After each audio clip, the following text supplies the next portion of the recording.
বন্ধে তালা বন্ধ স্কুলে তালা খোলালো পুলিশ। তারপরেই আবারও বন্ধ হয়ে গেল রাজহাটি হাই স্কুল।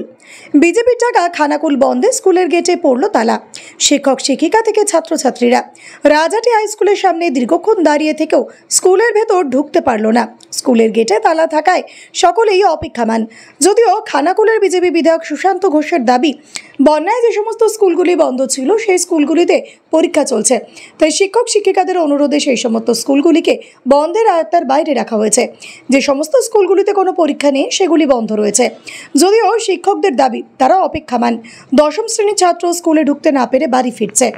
24 আওয়ার্স আরামবাগের রিপোর্ট।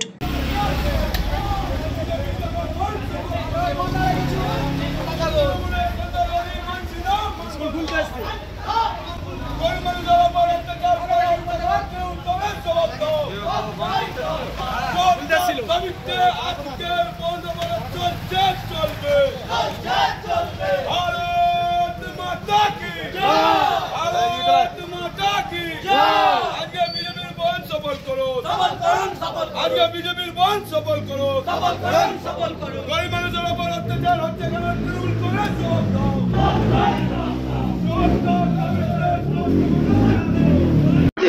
আমরা এখানে স্কুলে এসেছি, রাহাটি বন্ধ হাই স্কুলে পড়ি। এসে দেখি স্কুল বন্ধ। আমরা ভেবেছিলাম স্কুল খোলা থাকবে, এসে দেখি স্কুল বন্ধ। কর কি স্যার বন্ধ রেখেছে, ওই জন্য স্কুল বন্ধ। হ্যাঁ, কি চাইছো তোমরা? আমরা জানতাম স্কুল খোলা থাকবে, আমরা এসে দেখছি বন্ধ। এর বেশি আর কিছু জানি না। কি চাইছো তোমরা? স্কুল খোলা থাকলে ভালো হতো। আমি 10-এ পড়ি। সামনে তো মাধ্যমিক পরীক্ষা। হ্যাঁ, কতটা সমস্যা হবে? সমস্যা তো হবেই। কি নাম তোমার? আমার নাম সায়ন দাস। আপাতত দেখছি খানাকুলে তো বন্ধ ডাকা হয়েছে, শুনেছিলাম। তো যেহেতু সরকারের পক্ষ থেকে এটা ডাকা নয়, সাধারণত আমাদের টিচার হিসাবে তো আমাকে স্কুল আসতেই হয়, এটা আমার ডিউটি কর্তব্য। এসেছি, দেখলাম মোটামুটি বন্ধ শান্তিপূর্ণভাবেই হচ্ছে, বিরোধিতা সংঘর্ষ সেরকম কিছু দেখছি না।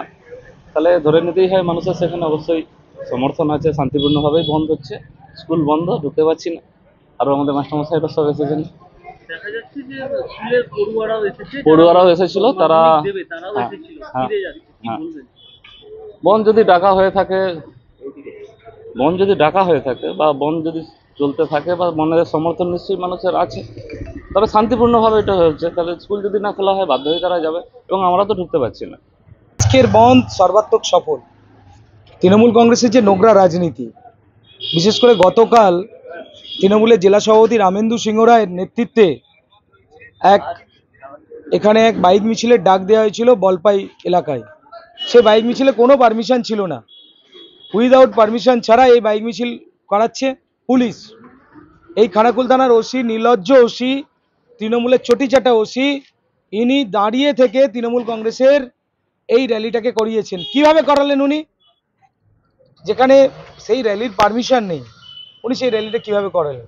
আর সেই র্যালি থেকে জেহাদিরা হিন্দু এলাকা দেখে, মহিলাদেরকে দেখে ইট ছুঁড়েছে, পাথরবাজি করেছে, মহিলাদেরকে টানা হেজরা করেছে, মারধর করেছে। দুজন সাধারণ মানুষকে এমন মেরেছে, চিন্তা করতে পারবো না, হাত পা ভেঙে গিয়েছে।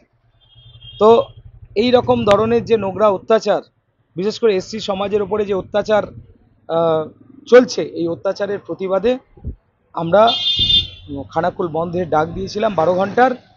সকল খানাকুলবাসী, এই এলাকার সমস্ত ব্যবসায়িক বন্ধুগণ, ছোট ছোট দোকানদার, তার সাথে সাথে টোটো চালক, অটো চালক, ভ্যান চালক, রিক্সা চালক থেকে শুরু করে যারা গাড়ি চালক আছেন, বাস চালক আছেন, ট্রাক চালক আছেন, তারাও এই বন্ধকে সমর্থন করেছেন। সফল হয়েছে, এই বন্ধ সফল হয়নি। ও তো চোখে কানা, দেখতে পায় নাকি? ও পাগল ছাগলে কি বলছে সেসব নিয়ে আমরা ভাবি না।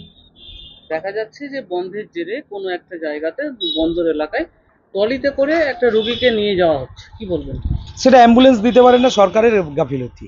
আমরা তো অ্যাম্বুলেন্স ছাড় দিয়েছি, কিন্তু সাধারণ মানুষ তো না গাড়ি চলছে। তো আমরা বলে দিয়েছি, প্রয়োজনে আমাদের সাথে কেউ যোগাযোগ করলে আমরা তাকে গাড়িতে করে পাঠানোর ব্যবস্থা করছি। একটু আগে আমি একজনকে অ্যাম্বুলেন্সে করে পাঠানোর ব্যবস্থা করলাম। ডক্টর অজয় শাস্ত্রীকে অনেক ধন্যবাদ। যে ছেলেকে আগে বকেও পড়ানো যেত না, সে আজ নিজে থেকেই পড়াশোনা করছে। ডক্টর অজয় শাস্ত্রীকে অনেক ধন্যবাদ। আজ শুধুমাত্র ওনার জন্যই আমার ডুবন্ত ব্যবসা আবার নতুন করে সফলতার স্বাদ পেল। আমাদের একমাত্র মেয়ের বিয়ে হচ্ছিল না, কিন্তু আজ সে সুখের সংসার করছে। ধন্যবাদ ডক্টর অজয় শাস্ত্রীকে। এনাদের মতো যদি আপনারাও জীবনে সুখের পরশ পেতে চান, তাহলে আজই স্ক্রিনে দেওয়া নম্বরে কল করে যোগাযোগ করুন ডক্টর অজয় শাস্ত্রীর সঙ্গে। সন্তানের পরে মন বসছে না, প্রচুর পরিশ্রম করেও আপনি আশানুরূপ পারিশ্রমিক পাচ্ছেন না, যার ফলে আর্থিক সংকট আপনার জীবনে দুঃখ এবং চাপের ছায়া ফেলেছে। দেনার ভারে জর্জরিত স্বামী স্ত্রীর মধ্যে প্রতিনিয়ত ভুল বোঝাবুঝি বেড়েই চলেছে। নতুন বাড়ি কিনেছেন, কিন্তু সেই স্বপ্নের বাড়িটা যেন আরো দুর্ভোগ নিয়ে এসছে আপনার জীবনে। আপনি ভাবছেন সস্তায় পাওয়া বাড়িটা নেওয়াটাই কি সঠিক সিদ্ধান্ত ছিল? এমনই সব দ্বিধাদ্বন্দ্ব এবং জীবনের কঠিন মুহূর্তে আপনাকে সঠিক পথে পরিচালিত করবেন আন্তর্জাতিক খ্যাতিসম্পন্ন স্বর্ণপদক ও স্বর্ণ মুকুটপ্রাপ্ত ডক্টর অজয় শাস্ত্রী। তিনি শুধু আপনাকে পথই দেখাবেন না, আপনার জীবনে সত্যিকারের সুখ, শান্তি, ঐশ্বর্য, অর্থ যেন সঠিক সময় আপনার কাছে পৌঁছে দেয় সেই দায়িত্বও নেবেন। তাঁর অভিজ্ঞতা এবং জ্ঞানের আলোতে আপনার জীবন হয়ে উঠতে পারে নিরুদ্বেগ ও সমৃদ্ধির পথে ধাবমান। তাই আর দেরি নয়, স্ক্রিনে দেওয়া নাম্বারে এখনই ফোন করে ডক্টর অজয় শাস্ত্রীর সাথে যোগাযোগ করুন।